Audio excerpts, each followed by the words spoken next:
இந்த nuclear idea Iran கட்டமைக்கும் போது இவங்க கண்டிப்பாக அடிப்பாங்கன்னு தெரிஞ்சு தான் கட்டமைச்சாங்க. ரஷ்யா, சைனா எல்லாம் பெருசாக எல்லாம் பேசி திருப்பி அமெரிக்கா உள்ளே வந்து அடித்து சீஸ்ஃபயர்னு சொல்லிட்டாங்க. நாங்கள் அட்டாக் பண்ணியிருக்கோன்னு அமெரிக்கா சொல்லிக்கலாம், இஸ்ரேல் சொல்லிக்கலாம். ஈரான் இன்ன வரைக்கும் அஃபிஷியலாக சொல்லலை. ஏன்னா அது சொல்கிறதுல ஒன்றும் இல்லை, சொல்லி தான் ஆகணும். எங்களோட நியூக்ளியர் ஃபெசிலிட்டி கம்ப்ளீட்லி டேமேஜ்டோ இல்லைனா அழிஞ்சிருச்சுன்னு அவங்க சொல்லவே இல்லை. இந்த சேனல்லேருந்து வரது என்னன்னா இந்தியா ஸ்டாண்ட்ஸ் வித் இஸ்ரேலுங்கிறது தான் சப்போர்ட்டாக நிற்கும்.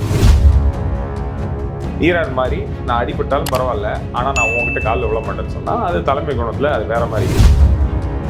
இப்போ அது எல்லாத்தையும் முடியாதுன்னு உடைக்கிறாங்க. இது எல்லாம் வந்து வேர்ல்டு ஆர்டர் மாறுறது தானே. ஸோ மாறிடுச்சு. அமெரிக்காவுக்கு வந்து அந்த பழைய பவர்லாம் கிடையாது. கட்டாயத்தில் இஸ்ரேலுக்கு சப்போர்ட் பண்ணணும்னு போயிட்டாரு. ஆனால் உள்ளுக்குள்ள பாப்புலாரிட்டி ரொம்ப கம்மி. ஸ்ட்ராட்டஜிக்காக யோசிக்கிற ஆள் கிடையாது. தனக்கு சாதகமாக எது வந்துச்சுனாலும் நாளைக்கு அணுகுண்டு போகிறதுக்கும் ஒரு பொருள் அந்த மாதிரி ஆள் தான்.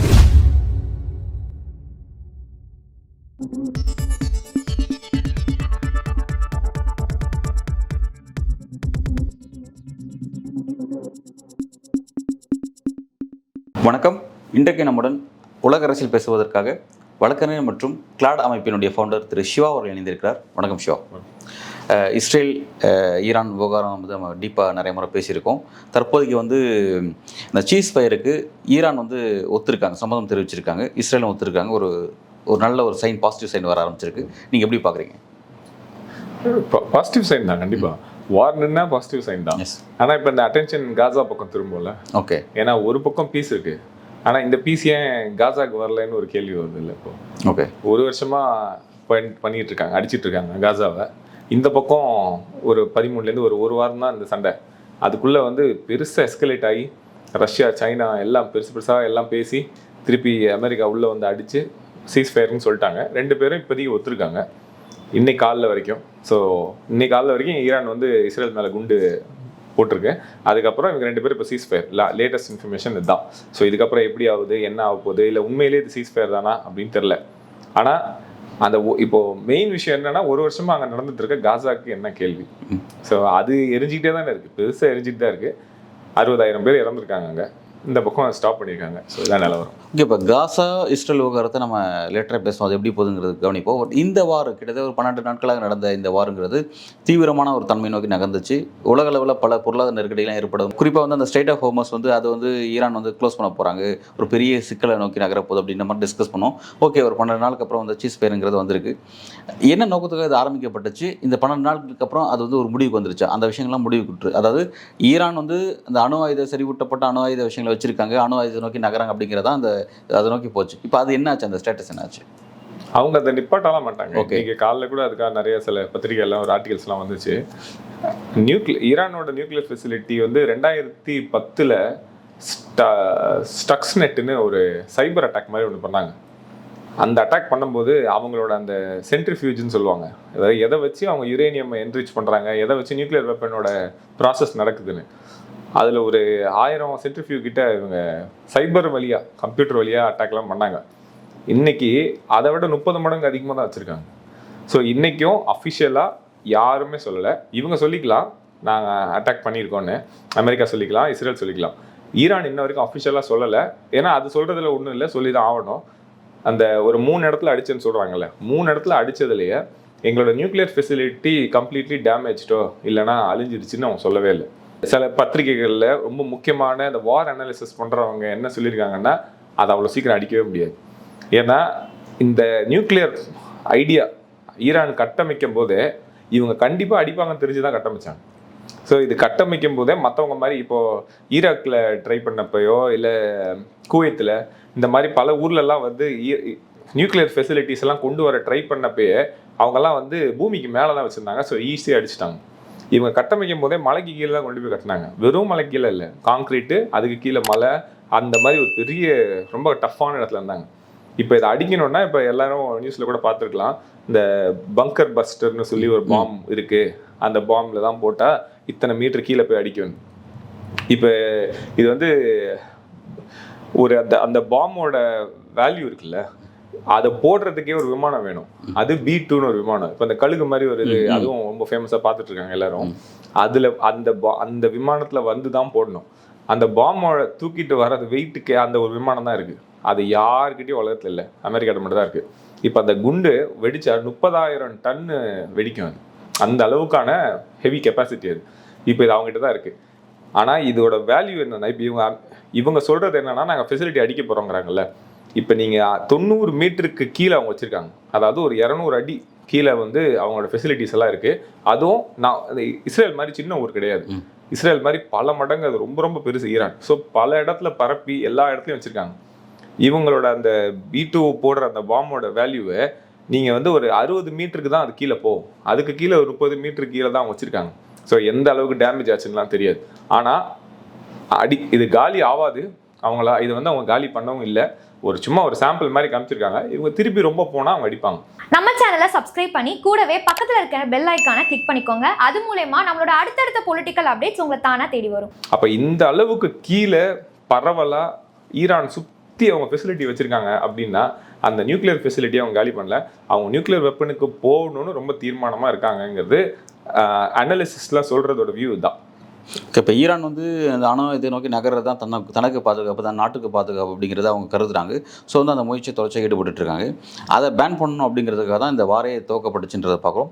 எண்ட் ஆஃப் த ரிசல்ட் வந்து நீ சீஸ் ஃபயர் அப்படிங்கிறத 2 நாடும் ஏற்றுக்கிட்டாங்க அப்படிங்கிறத இடத்துக்கு வந்துருக்குது. அப்படின்னா கூட இப்போ அந்த அணு இதை நோக்கி நகரக்கூடிய அந்த ஒரு விஷயத்தில் என்ன அச்சீவ்மெண்ட் அடைஞ்சாங்க அவங்க 2 பேரும்? அதாவது அமெரிக்காவும் சரி, இதில் அமெரிக்காவும் தலையிட்டாங்க, அமெரிக்காவும் இஸ்ரேலுக்கு ஆதரவாக பாம்பெல்லாம் போட்டாங்கிறத நம்ம பார்த்துருவோம். அப்படி இருக்கும் பொழுது அந்த ஒப்பந்தம் அணு இதை ஒப்பந்தத்தில் கையெழுத்திட்டாங்களா? ஓகே, அதை பற்றி என்ன பேசியிருக்காங்களா? அடுத்து என்ன அப்படின்னு நம்ம டிஸ்கஸ் பண்ணியிருக்காங்களா? என்ன ஸ்லோ பண்ணியிருக்காங்க. ஓகே, இப்போ ஃபர்ஸ்ட் அடிக்கிறதுக்கு முன்னாடி அச்சுறுத்தல் இருந்துச்சுல்ல. காசால வார் நடந்துட்டு இருக்கு. காசால அடிச்சிட்டு இருக்காங்க. வார்லாம் இல்லை, இஸ்ரேல் வந்து பாலஸ்தீன் அடிக்கிறாங்க. அவங்க யாரும் திருப்பி அடிக்கல, ஏன்னா அவங்க அடிக்க முடியாது. அப்போ இந்த ஹவுத்தி, இந்த மாதிரி ஹமாஸ் இவங்கெல்லாம் அடிச்சிட்டு இருக்காங்க. இதுக்கு ஈரான் சப்போர்ட் பண்ணாங்க. இவங்களுக்கு என்ன பயம் வருதுன்னா, என்ன இஸ்ரேலுக்கு என்ன தோணுச்சு, இவ்வளோ சப்போர்ட் பண்ணுறாங்க, நாளைக்கு ஒரு பெரிய வாரா போய் இஸ்ரேல் வந்து வெப்பனை கிரியேட் பண்ணால் எனக்கு செக்மேட் மாதிரி ஆகிடும். ஏன்னா என்கிட்டயும் வெப்பன் இருக்கு, அவங்ககிட்டயும் வெப்பன் இருக்குன்னா ஒன்றுமே பண்ண முடியாது. அப்போ அதுக்கான பாசிபிலிட்டியை முளையிலேயே கிள்ளணும். இல்லையா ஸ்லோ பண்ணணும். இப்போ ஸ்லோ பண்ணணும்னா என்ன பண்ணணும்னா, இந்த மாதிரி ஒரு அடி அடித்தாங்க, திருப்பி அவங்களும் அடித்தாங்க. இப்போ அது அப்படியே என்ன ஆச்சு, இவங்க அப்புறம் அமெரிக்காவை வேணும்னே உள்ளே கூப்பிட்டாங்க. இவங்களுக்கு தைரியம் கிடையாது இஸ்ரேலுக்கு அடிக்க தனியாக. ஏன்னா அவங்க நினச்சே பார்க்கல இவ்வளோ பவர் இருக்கும் ஈரான் கிட்டன்னு. இவங்க அடிக்க ஆரம்பித்தோடனே அமெரிக்கா உள்ளே வந்துச்சு.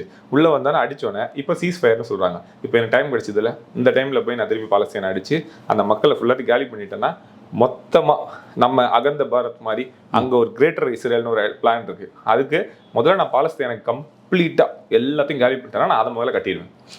டைம் வேணும்ல. பாலஸ்தீனம் அப்படின்ற நாடு அங்கீகரிக்கப்பட்ட நாடு தான். அப்படின்னு இருக்கும் பொழுது அதை நாளைக்கு இஸ்ரேல் இந்த அளவுக்கு ஒரு அகண்ட இஸ்ரேல்ன்ற கனவோடு அதை நோக்கி நகர்ந்து அதை காலி பண்ணுறது, அதையும் செரிமானம் பண்ணி அதோட எல்லை விரிவடைகிறது அப்படிங்கிறத உலக நாடுகள் உலகத்தில் இருக்கிற எல்லா நாடும் பாலஸ்தீனை அக்செப்ட் பண்ணல. ஓகே, இன்னும் எல்லா நாடும் அக்செப்ட் பண்ணல.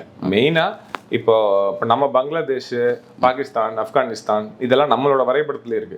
அப்படிதான் வச்சிருக்கோம். இப்போ இந்த கேரளால ஒரு கவர்னர் ஒரு போட்டோ வச்சிருக்காருல்ல, காவி இது போட்டு பாரத் மாதா, அதுலயே அந்த போட்டோ தான் இருக்கும். அப்படின்னா மற்ற அவங்க எல்லாம் என்ன கண்ட்ரிஸ் ரெகக்னைஸ் பண்ணலையா என்ன? அவங்களும் வேர்ல்டு கண்ட்ரிஸ் தான், அவங்களும் ரெகக்னைஸ் பண்ணது. இந்த பாலஸ்தீன் மாதிரிலாம் கிடையாது, அவங்க எல்லா நாடும் அக்செப்ட் பண்ணது. அவங்களோட போட்டோ தூக்கி நம்ம வச்சிருக்கோமே, லீகலா எப்படி ஒரு கான்ஸ்டிடியூஷனல் போஸ்ட்ல வச்சிருக்காங்கல்ல. ஸோ அந்த மாதிரி அவங்களோட கிரேட்டர் ப்ராஜெக்ட் இது அதால் தான் நம்ம RSS சப்போர்ட் பண்ணுது.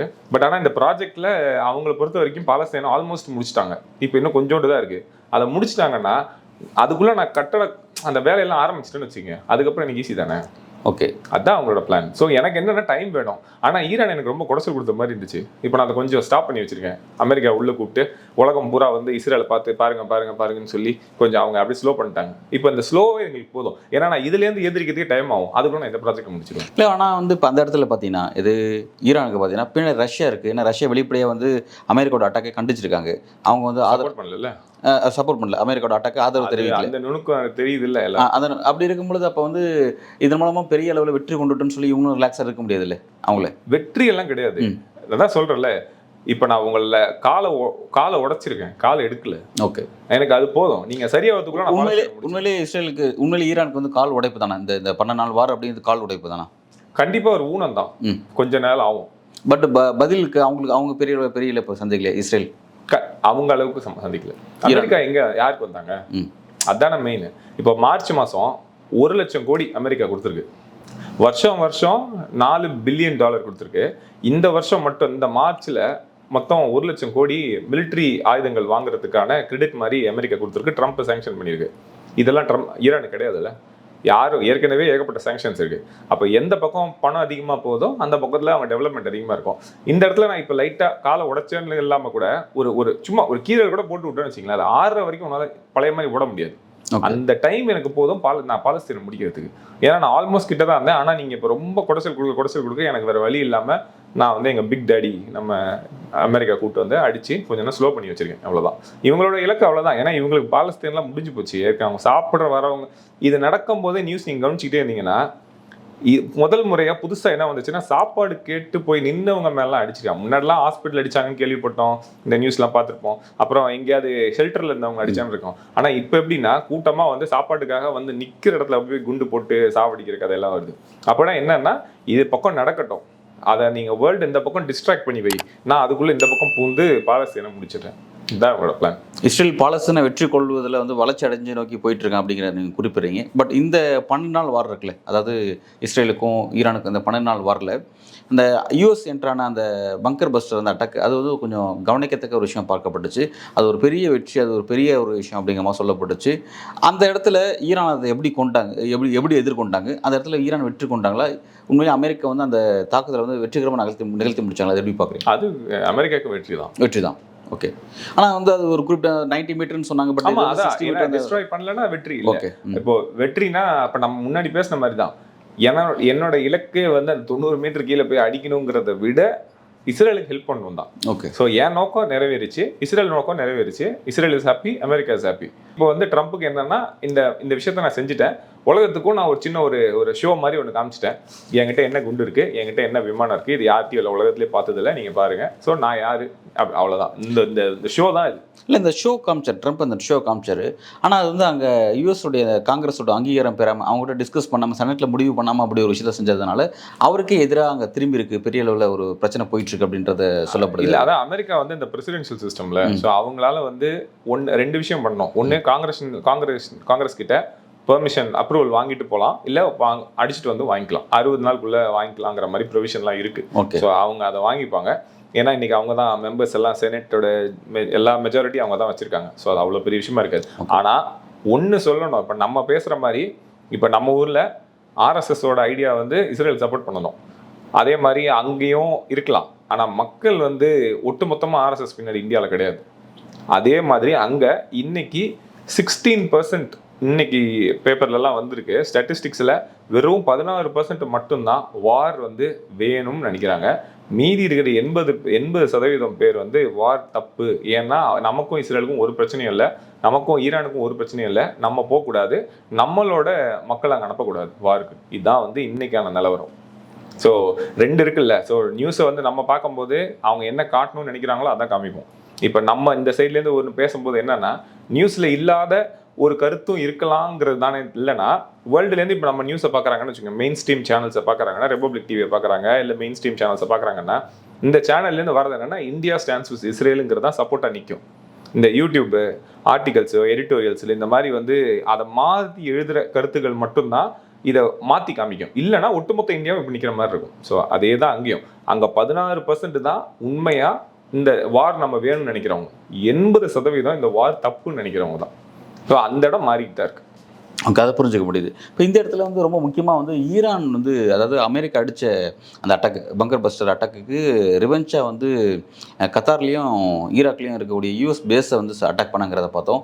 அந்த அட்டாக் உண்மையிலே எப்படி இருந்துச்சு? அது ஒரு சின்ன நாடு யூஎஸ் எதிர்த்து அட்டாக் பண்ணுறாங்கன்னா அந்த அட்டாக் எப்படி இருந்துச்சு பார்க்குறீங்க? இதுதான் ஈரான் வந்து அவங்க வந்து சாவு துணிஞ்சு தான் சண்டை போடுறாங்க. ஓகே. ஏன்னா நீங்கள் வந்து அவங்களுக்கு ஹிஸ்ட்ரி தெரியும்ல, ஈராக் இப்படி தான் பண்ணீங்க, சிரியா இப்படி தான் பண்ணீங்க, லிபியா இப்படி தான் பண்ணீங்க, எல்லாத்தோட தலைவர்களையும் இப்படி தான் கொண்டீங்க.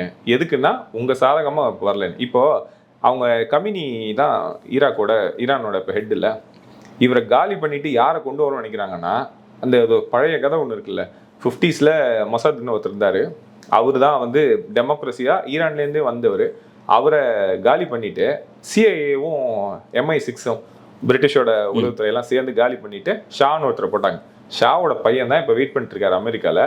நீங்க இவர் காலி பண்ணி கொடுங்க, நான் உள்ள போய் நான் ஆட்சி ஆண்டு உங்களுக்கு ஏற்ற மாதிரி நான் ஆயிலேருந்து எல்லாத்தையும் நான் சரி பண்ணி கொடுத்துறேன். ஓகே. ஏன்னா அந்த நீங்க ஃபர்ஸ்ட் கேட்டீங்கல்ல இந்த ஸ்ட்ரெயிட் ஆஃப் ஹோர்முஸ், அது வந்து எப்படின்னா அந்த தண்ணி இப்படி போய் இந்த இடத்துல நிற்கும். அந்த ஒரே ஒரு இடம் மட்டும் தான், அது வந்து ஒரு 100 கிலோமீட்டர் 150 கிலோமீட்டர் தான், அது மட்டும் தான் அந்த தண்ணி பாதையிலேயே குறுகி போய் நிற்கும். ஆனா அதுக்குள்ளதான் எல்லா பெரிய ஆயில் கண்ட்ரிஸும் இருக்கு. ஸோ நீங்க அதை அந்த பாதையை கிராஸ் பண்ணி தான் போகணும். இதை அவங்க பிளாக் பண்ணிட்டாங்கன்னா ஆயில் வந்து அரேபியன் சீயை கனெக்ட் பண்றது அந்த இடத்துல தான், அந்த ஒரு சின்ன ஒரு பாதையில தான். கூகுள் பண்ணி பார்த்தா தெரியும். அது இப்போ இங்க இருந்தா வந்து ஏசியாவுக்கு ஃபுல்லா ஆயில்லாம் போகும். இப்போ இதை கட் பண்ணா பெரிய பிரச்சனை வரும். இப்போ அதனாலதான் ஈரான் கிட்ட வந்து வாரும் ரொம்ப கிட்ட போனாலும் வேர்ல்டோட ப்ராப்ளமும் வரும். அதே நேரத்தில் உள்ளேருந்து வர அந்த லோ சீப்பான ஆயில் எல்லாமே வெளியே வர முடியாது. ஓகே, அந்த பிரச்சனை புரிஞ்சுக்க முடியுது. இப்போ நீங்கள் சொன்ன மாதிரி வந்து இப்போ நம்ம கமேனியை வந்து அவரை ரீப்ளேஸ் பண்ணிவிட்டு நீங்கள் சொல்கிற மாதிரி வந்து யூஎஸ் ஆதரவான ஒரு தலைவர், உச்சபட்ச தலைவர் அங்கே வருவதற்கான வாய்ப்பு இருக்குது அப்படின்னா அந்த ஸ்பேஸ் எப்படி அந்த இடம் அது அவ்வளோ ஈஸியாக இன்னும் யூஸ் கிட்ட தான் இருக்கா? அவ்வளோ சாதாரணமாக ஒரு நபர் வந்து உச்சபட்ச தலைவர் வந்துட முடியுமா ஈரானில்? இல்லை, ஈஸியாக வர முடியுமான்னு இல்லை, அவங்க எண்ணம் அதுதான். ஏன்னா நேற்று ஈவினிங் அவர் வந்து டைரக்டாக அந்த ஷாவோட பையன் வந்து நேற்று அஃபிஷியலாக சொல்லியிருக்காரு, அங்கே இருக்கிற மிலிட்ரி போலீஸ் எல்லாரும் என்னை டேரெக்டாக காண்டாக்ட் பண்ணலாம், நான் ஒரு ஹாட்லைன் மாதிரி கிரியேட் பண்ணுறேன், நீங்கள் என்கிட்ட டேரெக்டாக பேசுங்க, நம்ம கம்பெனியை தூக்கிட்டு நான் உள்ள வந்து இந்த ஊரை நான் வந்து நல்லா ப்ராஸ்பரஸாக நல்லா ரிச்சாக நான் திருப்பி எல்லாத்தையும் மாற்றி தரேன் அப்படின்னு சொல்கிறாரு. அவர் அமெரிக்காவில் உட்காந்துருக்காரு. ஸோ இவங்களோட ஐடியாவே திருப்பி அதே கேம் கொண்டாந்து வைக்கணும் தான். இதை தெரிஞ்ச ஈரான் இருக்குல்ல, அப்போ சாவை துணிஞ்சு தான் அவங்க நிற்பாங்க. ஏன்னா இது எனக்கு தெரியும், இழப்பதற்கு எதுவுமே கிடையாது. நம்ம இடையில கம்பெனி கூட வந்து எனக்கு அப்புறம் யார் தலைவர்னு சொல்லி அவரும் சில டிக்ளேர் பண்ணாரு. ஏன்னா அவங்களுக்கு தெரியும் அது இதே ஃபார்ம்ல தானே சதாம் ஹுசேனே இப்படி தான் கிரியேட் பண்ணாங்க, சதாம் ஹுசேனை கொண்டாங்க, கடாஃபிக்கு இப்படி தான் போனாங்க, சிரியா அசாதுக்கு தான் போனாங்க. இவங்க எல்லாம் வந்து நல்லவங்க அதெல்லாம் கிடையாது. ஒரு பெரிய பணக்கார நாடு, வேர்ல்டுலேயே பவர்ஃபுல்லாக மட்டும்தான் இருக்கணும்னு ஆசைப்படுற ஒரு நாடு, ஒரு கன்சர்வேட்டிவாக ஒரு கல்ச்சுரலாக ரொம்ப ஓல்டு சிவிலைசேஷன், இந்த இடத்த மட்டுமே டார்கெட் பண்ணி ஒருத்தங்க பண்ணிக்கிட்டே இருக்காங்கன்னா வளம் அதிகமாக இருக்குது. இந்த வளத்தினால இந்த வளத்தை நீங்கள் கையில் வச்சு நீங்கள் வந்து திடீர்னு வந்து இப்போ 2 பேரும் ஒரே மாதிரி லாங்குவேஜ், இப்போ நீங்கள் தமிழ் நானும் தமிழ் பேசினா மட்டும்தான் நம்ம ஈஸியாக பேசிக்க முடியும். நான் அடிக்கிற ஜோக் அது உங்களுக்கு புரியும். இப்போ அங்கே டெமோக்ரஸின்னு ஒரு லாங்குவேஜ் இருக்குது, அவங்க சொல்கிற லாங்குவேஜ் அது டெமோக்ரஸியா இல்லையாங்கிறது அடுத்தது. டெமோக்ரஸின்னு ஒரு லாங்குவேஜ் இருக்குது. நான் என்ன வச்சுருக்கேன்னா தியோக்ரஸின்னு ஒன்று வச்சுருக்கேன், ரிலிஜன் பேஸ்டு ஸ்ட்ரக்சர்னு. அதுலேயும் நல்லது தப்பு கெட்டது நிறைய இருக்குது. விமனுக்கு வந்து இன்றைக்கி ஏற்ற மாதிரி இருக்கா அதெல்லாம் தெரியாது. ஆனால் ரெண்டும் வேறு லாங்குவேஜ். இந்த 2 லாங்குவேஜும் சம்மந்தம் இல்லாமல் இருக்கும்போது இவங்களுக்கு அது ஒத்து வரல. இப்போ இந்தியாவெல்லாம் அவங்க கம்ப்ளீட்டாக அவங்களுக்கு ஏற்ற மாதிரி கொஞ்சம் மாற்றிக்கிட்டாங்க. என்னதான் இவங்க ஆர்எஸ்எஸோட வேலை இவங்க பார்த்தாலுமே நம்ம இன்னைக்கு போட்ட ட்ரெஸ்லேருந்து, நம்ம பார்க்குற நெட்ஃப்ளிக்ஸ்லேருந்து, அமேசான்லேருந்து, படிக்கிற பேப்பர்லேருந்து எல்லாமே இவங்களோட டெமோக்ராட்டிக் லாங்குவேஜில் இருக்குது, கான்ஸ்டியூஷன் முதற்கொண்டு. ஸோ அவங்க கம்ஃபர்டபுளாக இருக்குது டீல் பண்ணுறதுக்கு. சைனாவை டீல் பண்ண முடியல, அவங்களால பண்ணவே முடியல. ஏன்னா கூகுள் கிடையாது, ஃபேஸ்புக் கிடையாது, எதுவும் கிடையாது. அவனுக்குன்னு அவங்க மக்கள் சந்தோஷமாக தான் இருக்காங்க, ஃப்ரீடமாக. ஸோ இந்த ஸ்ட்ரக்சர்ஸ் எல்லாம் அமெரிக்கா பொறுத்த வரைக்கும் இல்லை, அமெரிக்காவுக்கு மீறி சக்தி அமெரிக்காலே இருக்குது. அவங்க என்ன பண்ணுவாங்கன்னா அந்த உலகம் பூரா ஒரே ஸ்ட்ரக்சர் இருக்குன்னு நினைப்பாங்க. அப்போ தான் அமேசான் ஒன்று கிரியேட் பண்ணால் உலகத்தையே கண்ட்ரோல் பண்ணலாம், ஃபேஸ்புக் கிரியேட் பண்ணால் உலகம் பூரா கண்ட்ரோல் பண்ணலாம். இவங்க என்ன பண்ணுவாங்கன்னா அந்த ஸ்ட்ரக்சர் லாங்குவேஜ், டெமோக்ரஸிக் லாங்குவேஜ் வந்து இங்கே உள்ளே போகும்போது மாறிச்சுன்னா இந்த டிக்டாக்ல இருக்கிற அதே ட்ரெண்ட் எங்கேயும் போகாது. அப்போ நான் எப்படி ஆடு விற்கிறது, எப்படி நான் மார்க்கெட் விற்கிறது? சந்தை தான் பெரிய விஷயமா இருக்குது. சந்தைக்கான ஒரு லாங்குவேஜ் அப்படிங்கிறது ரொம்ப முக்கியமான இருக்குது. ஓகே, ரொம்ப ஒரு முக்கியமான ஒரு விஷயமா, அதாவது அடுத்த உலக போர் இதுவா அப்படின்னு பார்க்கப்பட்ட அந்த விஷயம் வந்து இன்னைக்கு வந்து ஒரு போர் நிறுத்தம் அப்படின்ற ஒரு இடத்த வந்து அடைஞ்சிருக்கு. பட் இந்த இடத்துல பார்த்தீங்கன்னா வந்து வெளிப்படையாக வந்து இந்தியாவோட ஆதரவு என்ன அப்படிங்கிறத மௌனம் காத்தாங்க. இந்திய அரசோட ஆதரவு வந்து பெரிய மௌனமாக இருந்துச்சு. ஏற்கனவே வந்து பாலஸ்தீன் இஸ்ரேல் விஷயத்துலையும் வந்து இந்தியாவோட ஸ்டாண்டு வேறையாக இருந்துச்சுங்கிறத பார்த்தோம். அதே மாதிரி பார்த்தீங்கன்னா இந்த ஈரான் இஸ்ரேல் விஷயத்துலையும் பார்த்தீங்கன்னா வந்து இந்தியாவோட நிலைப்பாடு வேறையாக தான் இருந்துச்சு. மௌனம் காத்த தான் பெரிய விமர்சனத்துக்குள்ளாச்சு. இதை நீங்கள் எப்படி பார்க்குறீங்க? இந்தியாவோட ஸ்டாண்டு வந்து சைலண்ட் ஆகிடுச்சு. ஓகே, இனி இந்தியா இனி எப்படி இஸ்ரேலையோ மற்ற நாடுகளை இனி எப்படி அணுகும் இந்த விஷயத்தில்? இல்லை, நமக்கு தேவை நிறைய இருக்குது அமெரிக்கா கிட்டேருந்து. அப்போ இன்னைக்கு இருக்கிற கமிட்மெண்ட்லாம் ரொம்ப இந்த பக்கம் நான் ஏற்கனவே நீங்கள் தானே சொன்னீங்க, அந்த எல்லாம் சந்தை தான். அப்படி இருக்கும்போது ஈரானை சப்போர்ட் பண்ணுறதுங்கிறது வந்து நேராக அமெரிக்கா பகிச்சிக்கிற மாதிரி. கடைசி ஒரு 11 வருஷத்தில் 10 வாட்டி அமெரிக்கா போயிட்டு வந்திருக்காரு மோடி. அப்போ எது எங்களுக்கு நமக்கு முக்கியம்னு நம்ம இன்டர்நேஷ்னல் பாலிசி, நம்ம ஃபாரின் பாலிசி அப்படி தான் டிக்டேட் பண்ணுது. ஈரானை சப்போர்ட் பண்ணால் நமக்கு வந்து அமெரிக்கா, இந்த வெஸ்ட்டு, யூரோப்பு எல்லாத்துலேருந்துமே நம்ம கொஞ்சம் விலகி இருக்கிறோம். அவங்க அப்படி ஒதுக்குற மாதிரி வேலை காட்டுவாங்க.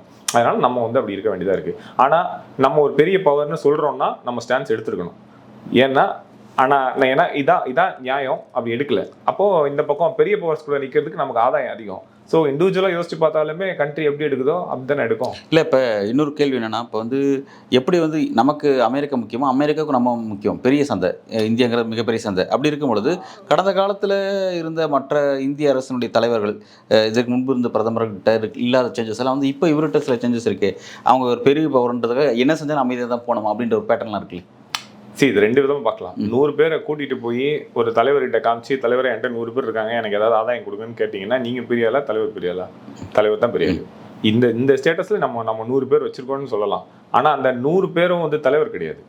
அந்த 100 பேர் கூட்டத்தை காமிச்சு நான் வந்து என்ன சொல்கிறேன்னா, நீங்கள் என்ன வேணால் கொண்டாந்து கொட்டுங்க, இங்கே நாங்கள் வாங்கிப்போன்னு சொல்கிறோம். ஸோ அந்த இதை வந்து நீங்கள் பெருசாக வெயிட் எடுத்துக்க முடியாது. இன்னொன்று, இந்த மாதிரி ஒரு 100 பேரை வச்சு அந்த 100 பேருக்கும் சுயகௌரவம் கற்றுக் கொடுத்தா, நானும் அந்த சுயகௌரவம் ஸ்டான்ஸ் எடுத்து நான் ஃப்ரண்ட்டில் போய் நின்னேன்னா, ஈரான் மாதிரி நான் அடிபட்டாலும் பரவாயில்ல, ஆனால் நான் உங்ககிட்ட காலில் விழ மாட்டேன்னு சொன்னால் அது தலைமை குணத்தில் அது வேற மாதிரி. ஆனால் நமக்கான இன்ட்ரெஸ்ட் பார்த்தீங்கன்னா, இஸ்ரேலோட பேட்டர்ன் நமக்கு தேவை. ஒரு அடுக்கு வேணும், அகந்த பாரத் வேணும், எனக்கு கீழே சில கொஞ்சம் கீழே அடுக்குகள் இருக்கணும். இந்த சிஸ்டம் எனக்கு ரொம்ப, எனக்கும் அவங்களுக்கும் உள்ள ஒற்றுமை பார்த்தா சேம் இன்ட்ரெஸ்ட் இருக்குல்ல. முஸ்லீம்ஸ் இந்த மாதிரி நான் வந்து நீங்களும் முஸ்லீம்ஸ் தான் தப்புங்கிறீங்க, நானும் முஸ்லீம்ஸ் தான் தப்புங்கிறேன். இதெல்லாம் வந்து சொல்ல போனா எங்க ஒற்றுமை ஐடியாலஜிக்கலா இருக்கு. பாஜகவோட அரசோட பர்சனல் இன்ட்ரெஸ்ட் தான், பர்சனல் இன்ட்ரெஸ்ட் தானே. ஏன்னா வாஜ்பாய் நிக்கலையே, வாஜ்பாய் பாலஸ்தீன் சப்போர்ட் தான் சொன்னாரு. 2 ஸ்டேட் இருக்கணும்னு சொன்னாரு தானே. ஏன்னா அன்னைக்கு வந்து ஆர்எஸ்எஸ்க்கு தெரியாது அவங்க இவ்வளவு கண்ட்ரோல் வச்சுப்பாங்க. அன்னைக்கு தான் முதல் முறையா வராங்க. அப்போ வாஜ்பாய்க்குன்னு சுயமா சிந்திச்சு நியாயம் எது தப்பு எதுன்னு சொல்றதுக்கு தெரிஞ்சுது. அதனால வாஜ்பாய் என்ன சொன்னா 2 ஸ்டேட் தான் சொன்னாரு. இன்னைக்கு நான் அன்னைக்கே சொன்ன மாதிரி தான், மோடியோ அமித்ஷாவோ இவங்கெல்லாம் ஆக்டர்ஸ் தான். இன்னைக்கு தான் டேரக்டர் எவ்வளோ பெரிய டேரக்டர்னு தானே உணர்றாங்க ஆர்எஸ்எஸ். அன்னைக்கு தெரியாது, அன்னைக்கு ஹீரோ தான் பெருசு, இன்னைக்கு டேரக்டர் தான் பெருசு, அவ்வளோதான். இப்போ இதில் என்னென்ன ரொம்ப முக்கியமாக வந்து இந்தியாவுடைய கடந்த காலத்தினுடைய வெளியுறவு கொள்கைக்கும் இப்போ இருக்கிற ஒரு வெளியுறவு கொள்கைக்கும் பெரிய உலக மாற்றம் இருக்குது. அதுக்கான ஆர்எஸ்எஸோட அதிகபட்சமாக வளர்ச்சி நீங்கள் சொல்கிறீங்க. சப்போஸ் இன்கேஸ் நாளைக்கே வந்து இந்திய அரசினுடைய ஒரு பெரிய ஒரு அரசியல் மாற்றம் ஏற்பட்டால் கூட இந்த வெளியுறவு கொள்கையில் என்ன விதமான பிரச்சனை ஏற்படும் நீங்கள் பார்க்குறீங்க? 2 ஸ்டேட் கண்டிப்பாக நம்ம சொல்லுவோம். ஓகே, வேற பார்ட்டி வேற அரசியல் மாற்றம் வந்துச்சுன்னா கண்டிப்பாக நம்ம வந்து பாலஸ்தீன் அண்ட் இஸ்ரேல் 2ம் இருக்கணும். பாலஸ்தீன் மட்டும் இருக்கணும் இல்லை பாலஸ்தீன் சப்போர்ட்லாம் கிடையாது. பழைய ஒரே ட்ரீட்மெண்ட் தான், 2 பேரும் அந்த இடத்துல இருக்கலாம். இதுதான் வந்து ஏற்கனவே நேரு சொன்னது, காந்தி சொன்னது, இந்திரா காந்தி சொன்னது, வாஜ்பாய் சொன்னது. ஆமாம், அந்த அதில் தான் இருக்கும். அதே மாதிரி நியாயம்னாலும் இதுதான். ஏன்னா 2 பேரும் அங்கே தான் இருந்தாங்க, 2 பேரும் இருக்கணும், 2 பேருக்கும் நியாயமாக இருக்கணும், அவ்வளோதான். சமீப நாட்களாக வந்து உலகம் வந்து பல்வேறு போர்களை கவனிச்சிட்ருக்கு. உக்ரைன் ரஷ்யா விவகாரமாக இருக்கட்டும், அல்லது வந்து இஸ்ரேல் ஹமாஸ், பிறகு இஸ்ரேல் ஈரான், அந்த மாதிரி பல விஷயத்தை கவனிச்சிட்டு இருந்தீங்களேன். இந்த டோட்டல் விஷயத்துலையுமே சரி, ஈவனோட ரோல் வந்து முக்கியமான ரோல். ஆனால் ஈவன் தங்களுடைய ரோலை சரியாக தான் பண்ணுறாங்களா, அல்லது பண்ணுறதுக்கான அவங்களுக்கு எல்லா விதமான ஃப்ரீடம் இருக்கா? ஈவனை பற்றி நீங்கள் என்னென்ன எப்படி மதிப்பிடுறீங்க இந்த விஷயத்தில்? யூஎன் வந்து நம்ம ஊரில் இருக்க அந்த ஹியூமன் ரைட்ஸ் கமிஷன் இருக்குல்ல, அந்த மாதிரி அதுக்கான நியாயம் தர்மம் சொல்ல தெரியும். ஆனால் எக்ஸிக்யூட்டிவ் பவர் கிடையாது. அதாவது கோர்ட் இருக்கும், கோர்ட் ஆர்டர் போட்டால் போலீஸ் போய் அதை செய்ய முடியாது. அந்த பவர் அதுக்கு இல்லை. ஏன்னா ஐசிசி இருக்குல்ல, இன்டர்நேஷ்னல் கிரிமினல் கோர்ட்டு, போன வருஷம் நெத்தனியாவுக்கு அரெஸ்ட் வாரண்ட் கொடுத்தாங்க. ஏன்னா அவர் வந்து பட்டினியை வச்சு கிரைம், அதாவது ஒரு ஜீனோசைடை பட்டினியை வச்சு செய்கிறாங்க. பாலஸ்தீனில் இருக்கிறவங்கள சாப்பாடு இல்லாமல் சாவடிக்கிறாங்கங்கிறது வந்து அந்த கிரைம்.